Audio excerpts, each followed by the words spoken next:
the Garden of Eden, Adam and Chava, Adam and Eve, observe, and it says, Kitov Eitz L'Maichel, that the tree of knowledge is good for food, V'tavahu le'einayim, and it's lustful, and it's desirable for the eyes.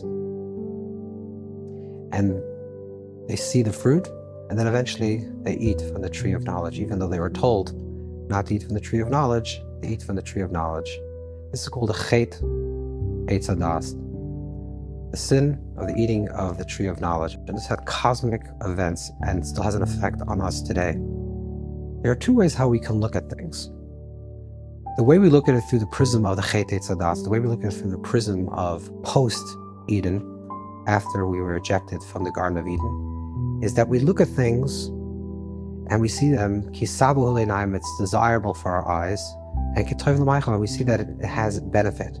We look at things and we observe them, and we right away bring in our subjective into the reality of what we're seeing, and we think, how can we possess that thing? You see something beautiful. Anything you see beautiful, it can be a person, an object, you see that beautiful thing, and right away the ego, which is connected to the post-Garden of Eden reality, the ego looks at it and says, okay, I love this beautiful thing, it looks very beautiful, how could I get it? How could I possess it? And that's the negativity of visual. Our eyes are always open, and when we're awake, our eyes are open and we're seeing. And the question is, how do we see things? Do we see things for themselves, for the thing in itself? We just observe the thing, and let's say it's a very beautiful thing. Do we look at it just for itself? Or do we have an urge and a desire to own it?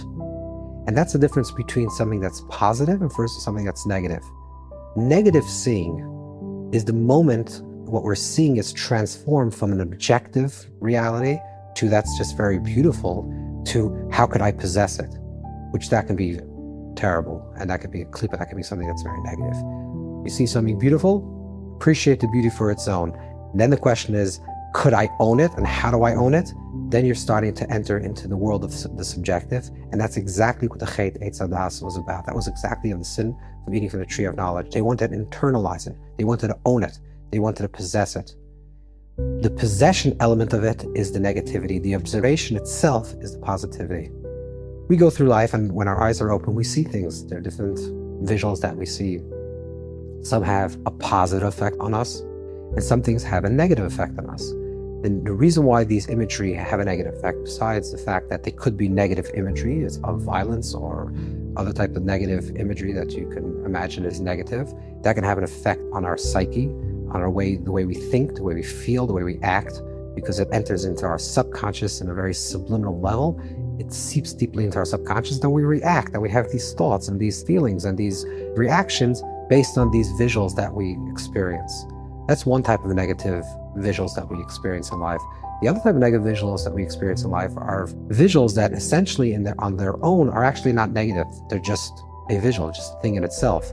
The negativity is our projection, our narrative that is projected upon that object or upon that person. How could I own that person? How could I own that car? How do I receive that thing? How do I possess that thing? That's when the pure visual on its own becomes negative. The Hasidic teachers teach us that the power of the Chanuka candles, of the menorah, of the flames of the menorah, is able to heal all our negative vision. Because when we look at the candles, we look at the flames of the menorah, we say, Ela l'roisem bilvad. We don't have any permission to use them. They have no value to us in terms of what they do for us. It's not that we use them to light up the room. It's not that we use them for cover of Shabbos or Yom Tov, for the honor of Shabbos, or for pleasure, or for joy, or for peace. Ela l'roisem bilvad. The purpose of lighting the menorah, candles of the menorah, is to just observe them, to look at something without actually trying to own it, just to observe them. And the Hasidic masters tell us that this actually creates a healing for our negative visual. Throughout the year, all the visuals that we see, the power of the menorah, the power of these lights is to cleanse our vision, to transform our vision from negative vision to positive vision, from unholy to holy, to a way to look at things without the need of owning them and possessing them, but to just look at them on their own. So when you light and you kindle the menorah tonight, whether this is the second night or any other night, this can be done at any night. Gently push over a chair closer to the menorah and tune in your gaze into the flames. Just look at the flames.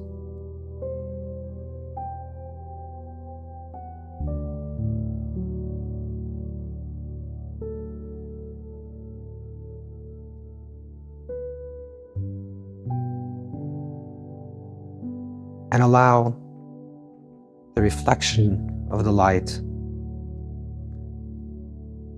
to imprint your entire visual, to fill your entire visual. Your eyes are open, you're looking at the candles, at the flame. Let it fill your entire visual. Let the holy flames on the menorah travel inward, as it were, into your deeper subconscious, to your deeper psyche.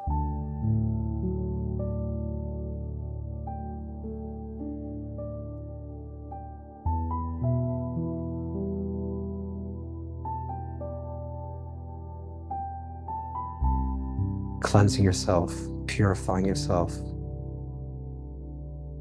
The heat and the brilliance of these lights, cleansing yourself of all negative vision.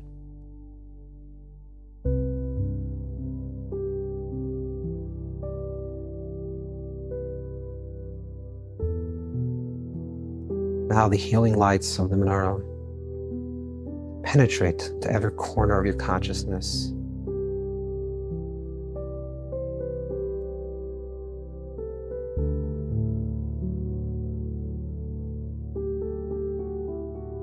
Clearing away all negativity.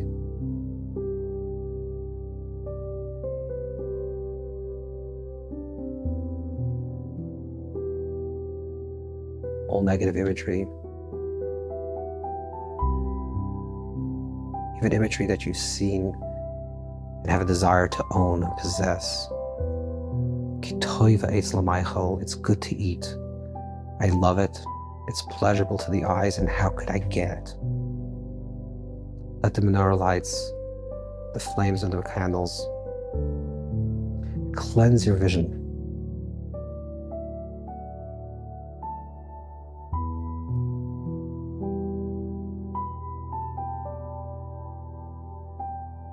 To create positive imagery.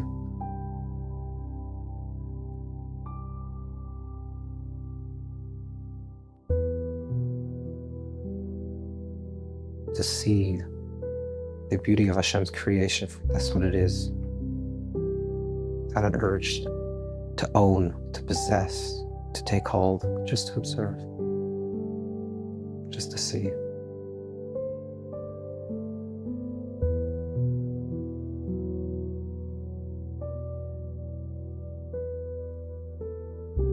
To feel the heat and the brilliance of the candles, the flame entering into your eyes, entering into your psyche.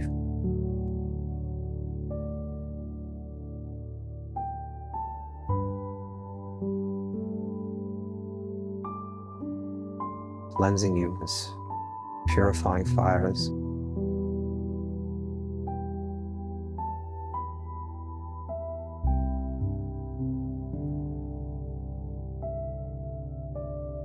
Feel that your eyes can see a little bit more clearer now.